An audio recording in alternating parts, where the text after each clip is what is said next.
ರೆಡಿನಾ?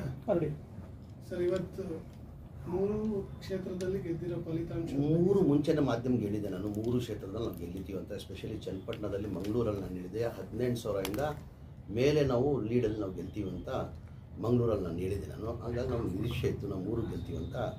ಇವತ್ತು ಜನ 3 ಸೀಟನ್ನು ಗೆಲ್ಲಿಸ್ಕೊಟ್ಟಿದ್ದಾರೆ. ನಾವು ಸಿಗ್ಗಾಂವದಲ್ಲಿ 13,448 ಲೀಡರ್ ಗೆದ್ದಿದ್ದೀವಿ. ಚನ್ನಪಟ್ಟಣದಲ್ಲಿ 25,413.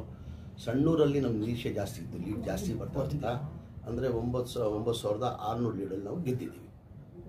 ಸರ್, ಈಗ ನೀವು ಚನ್ನಪಟ್ಟಣದಲ್ಲಿ ಒಂದು ಹೇಳಿಕೆ ಕೊಟ್ಟಂತ ಹೇಳಿಕೆ ಸಾಕಷ್ಟು ಡ್ಯಾಮೇಜ್ ಆಗುತ್ತೆ,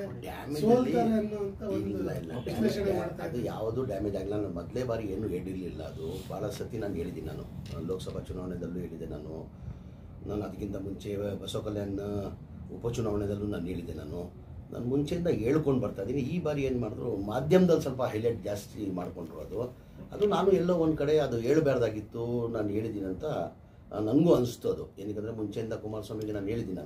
ನಾವು ಇವರು ಭಾಳ ಆತ್ಮೀಯ ಆಗಿದ್ದರು. ಅವ್ರು ನನ್ನ ಕುಳ್ಳ ಅಂತ ಕರಿತಾಯಿದ್ರು, ನಾನು ಕರಿಯ ಅಂತ ಕರಿತಾ ಇದ್ದೆ ಅಂತ ಹೇಳ್ಬಿಟ್ಟು ನಾನು ಮಾಧ್ಯಮದಲ್ಲೂ ಹೇಳಿದ್ದೀನಿ. ನಾನು ಅದು ಓಪನ್ ಪಬ್ಲಿಕ್ ಮೀಟಿಂಗಲ್ಲಿ ಎಲ್ಲೋ ಒಂದು ಕಡೆ ಹೇಳ್ಬಾರ್ದಾಗಿತ್ತಂತ ನನಗೂ ಒಂದು ಅನಿಸ್ತು. ಅದು ಎಲ್ಲೋ ಜನ ಅದ್ರ ಬಗ್ಗೆ ಇನ್ನೂ ತಲೆ ಕೆಡಿಸ್ಕೊಂಡಿಲ್ಲ ಅನಿಸ್ತಾ ಇದೆ ನನಗೆ. ಆ ಹೇಳಿಕೆ ಎಲ್ಲೋ ಒಂದು ಕಡೆ ವೋಟ್ಗಳನ್ನು ಸ್ಪ್ಲಿಟ್ ಮಾಡುತ್ತೆ. ಅದೇ ಎಲ್ಲಿ ಸ್ಪ್ಲಿಟ್ ಮಾಡ್ತಾರೆ? ನಾವು 25,000 ಲೀಡರ್ ಗೆದ್ದಿದ್ದೀವಿ. ನೀವು ಎಕ್ಸಿಟ್ ಪೋಲಲ್ಲೆಲ್ಲ ಒಂದು ನಾವು ಸಣ್ಣೂರು ನಾವು ಗೆಲ್ತೀವಿ, ಸಿಗ್ಗಾಂವನು BJP ಗೆಲ್ತಂತ ನೀವು ಕೊಟ್ಟಿದ್ರಿ, ಚನ್ನಪಟ್ಟಣನೂ JDS ಗೆಲ್ತಾನಂತ ಕೊಟ್ಟಿದ್ವಿ. ನಾವು ಒಳ್ಳೆ ಲೀಡಲ್ಲೇ ಗೆದ್ದಿದ್ವಿ. 25,000 ಅಂದರೆ ಕಡಿಮೆ ಅಂತರ ಇಲ್ಲ. ಅವರು ನಿಖಿಲ್ ಕುಮಾರಸ್ವಾಮಿ ಮಾಜಿ ಮುಖ್ಯಮಂತ್ರಿ, ಮಾಜಿ ಪ್ರಧಾನಿ ಅವರೆಲ್ಲ ಪ್ರಚಾರ ಮಾಡಿ ಅವ್ರು 25,000 ಅಂತರದಲ್ಲಿ ಗೆಲ್ಲಬೇಕಾದ್ರೆ ಅಷ್ಟು ಸುಲಭ ಇಲ್ಲ ಅದು ಅವ್ರ ಮೇಲೆ. ಅಂದರೆ ಜನ ಕೈ ಹಿಡಿದಿದ್ದಾರೆ ಅಂತ ಆಯಿತು. ನಾವು ಏನು ಗ್ಯಾರಂಟಿಗಳು ಕೊಟ್ಟಿದ್ದೇವೆ, 5 ಗ್ಯಾರಂಟಿ, ಆ ಹಿನ್ನೆಲೆಯಲ್ಲಿ ಜನ ಇವತ್ತು ಕಾಂಗ್ರೆಸ್ ಪಕ್ಷದ ಅಭ್ಯರ್ಥಿಗಳಿಗೆ 3 ಉಪಚುನಾವಣೆಯಲ್ಲಿ ಕೈ ಹಿಡಿದು ಒಳ್ಳೆ ಲೀಡರ್ ಗೆಲ್ಲಿಸಿದ್ದಾರೆ.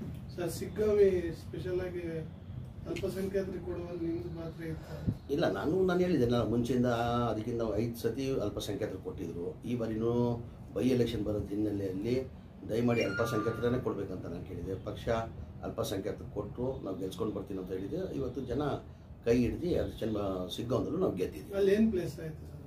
ಇಲ್ಲ, ಪ್ಲಸ್ ಏನಿಲ್ಲ. ಈಗೇನಾಗಿದೆ, ಬಸವರಾಜ ಬೊಮ್ಮಾಯಿ ನಾವು ಇದ್ದೆ, ನಾನು 3 ದಿನ ಅಲ್ಲಿ ಪ್ರಚಾರ ಮಾಡಿದೆ. ನಾನು ಏನು ಜನ 4 ಬಾರಿ ಬಸವರಾಜ ಬೊಮ್ಮಾಯಿ ಅವರು ಏನು ಸಿಗ್ಗಾಂವದಲ್ಲಿ ಗೆದ್ದಿದ್ರು, ಆಗಬೇಕಾಗಿರೋದು ಅಭಿವೃದ್ಧಿ ಕೆಲಸ ಆಗಲಿಲ್ಲ. ಏನಕ್ಕೆ ಭಾಳ ಜನ ಎಲ್ಲೋದ್ರೂ ಅದೇ ಹೇಳ್ತಾಯಿದ್ರು. ಒಂದು ದೇವರು ಅವ್ರಿಗೆ ಅವಕಾಶ ಕೊಟ್ಟಿದ್ದ, ಇಲ್ಲಿಂದಲೇ MLA ಆಗಿಬಿಟ್ಟು ಅವರು ಮುಖ್ಯಮಂತ್ರಿನೂ ಆಗಿದ್ರು ಅವರು. ಹಾಗಾಗಿ ಅವರು ತಾಲೂಕಾದರೂ ಡೆವಲಪ್ ಮಾಡಬಹುದಾಗಿತ್ತು, ಅವ್ರು ಮಾಡಿಲ್ಲ ಅಂತ ಜನಗಳು ಹೇಳ್ತಾಯಿದ್ರು. ಆ ಹಿನ್ನೆಲೆಯಲ್ಲಿ ಜನ ಬದಲಾವಣೆ ಬಯಸ್ತಾಯಿದ್ರು. ಹಾಗಾಗಿ ನಮ್ಮ ಅಭ್ಯರ್ಥಿ ಗೆದ್ದಿದ್ದಾರೆ ಅಂತ ನಾನು ಭಾವಿಸ್ತೀನಿ. Thank you.